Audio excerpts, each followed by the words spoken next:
मन की स्थिरता और एकाग्रता, जीवन में शांति और सफलता के लिए मुझे लगता है हम सब कहीं ना कहीं इनकी तलाश करते ही हैं। हाँ बिल्कुल। पर ये मन है क्या भला, मतलब इतना चंचल, इतना शक्तिशाली भी, आज इसी उलझे हुए लेकिन बेहद जरूरी विषय की, कह सकते हैं, परतों को खोलते हैं। जी। मन की प्रकृति को समझते हैं और इसे साधने के कुछ जो कारगर तरीके हैं उन पर बात करते हैं। बिल्कुल सही कहा आपने।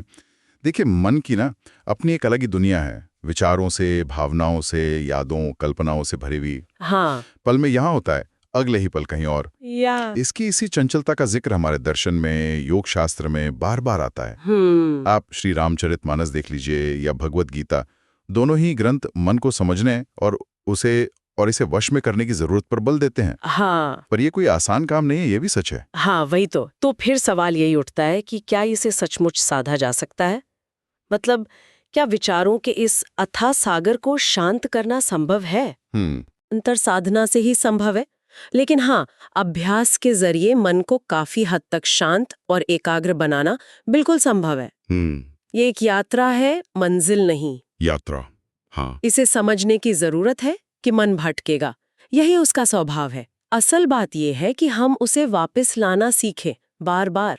ये दिलचस्प है। तो इस यात्रा में हमारे साथी क्या हो सकते हैं, मतलब किन चीजों का सहारा ले सकते हैं? सबसे पहले तो मन में ध्यान आता है मेडिटेशन। जी इसके बारे में बहुत सुना है, लेकिन ये असल में काम कैसे करता है? हाँ, ध्यान एक बहुत ही शक्तिशाली उपकरण है, इसमें कोई शक नहीं। रोजाना बस कुछ समय निकालकर शांति से बैठकर अपनी आती जाती सांसों पर ध्यान टिकाना, ये सबसे सरल शुरुआत है। इससे होता यह है कि हम अपने विचारों के एक तरह से दर्शक बनना सीखते हैं, उनमें बह जाने के बजाय। अच्छा, दर्शक बनना। हाँ, धीरे धीरे अभ्यास से विचारों के बीच का जो गैप है, अंतराल है, वो बढ़ता है और मन अपने आप शांत होने लगता है। ये एक तरह से कह लीजिए मन के ट्रैफिक को रेगुलेट करना सीखने जैसा है। वाह, मन का ट्रैफिक ये अच्छा कहा। अच्छा, सांसों की बात आई हाँ, तो प्राणायाम, मतलब श्वास नियंत्रण, हाँ, इसका भी जिक्र जरूरी है। बिल्कुल। क्या ये सिर्फ एक शारीरिक क्रिया है या इसका मन पर भी कोई सीधा असर होता है? नहीं नहीं, सिर्फ शारीरिक नहीं, श्वास और मन का तो बहुत गहरा, बहुत ही सीधा संबंध है। आपने खुद महसूस किया होगा, जब हम गुस्से में होते हैं या परेशान होते हैं। हाँ, सांसें तेज हो जाती हैं। बिल्कुल, तेज और उथली हो जाती हैं। तो अनुलोम विलोम, भ्रामरी जैसे जो प्राणायाम है, वो श्वास को लयबद्ध और गहरा बनाते हैं। जी इससे हमारा तंत्रिका तंत्र, नर्वस सिस्टम जिसे कहते हैं, जी वो शांत होता है और मन की बेचैनी अपने आप कम होने लगती है। तो ये शरीर के माध्यम से मन को साधने का एक बहुत प्रत्यक्ष तरीका है। अच्छा, तो मतलब ये फिजिकल और मेंटल दोनों लेवल पर काम करता है। जी हाँ, बिल्कुल। और हमारे आसपास का माहौल, लोगों का साथ, जिसे हम संगति और वातावरण कहते हैं, जी इसका कितना असर पड़ता है? हाँ, ये भी बहुत महत्वपूर्ण है। बहुत ज्यादा। आप देखिए, सकारात्मक, शांत और ऊर्जान्वित करने वाले लोगों के बीच रहने से और ऐसे ही माहौल में समय बिताने से मन पर कितना अच्छा प्रभाव पड़ता है। हाँ, सत्संग जिसे कहते हैं। हाँ, सत्संग।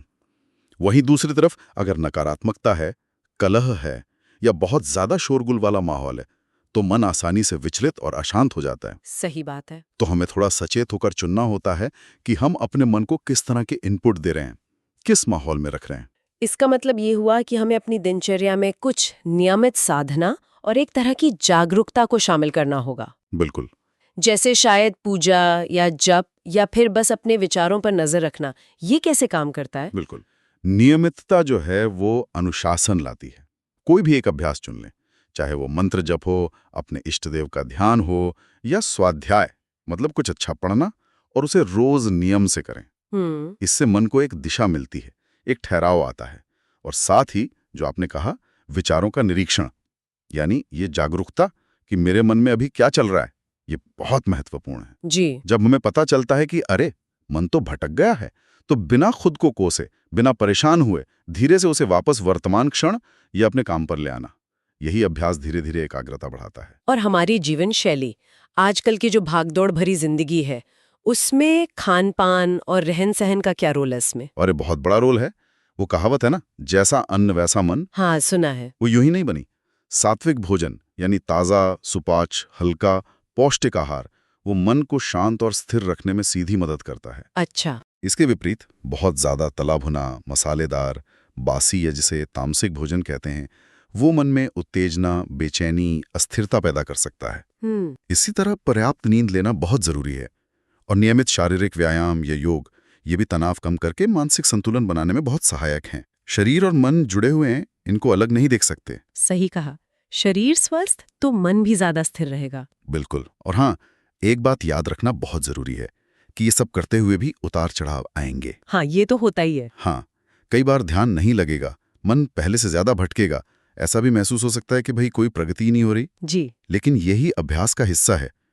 असफलता से निराश होने की बजाय धैर्य के साथ बस लगे रहना महत्वपूर्ण है।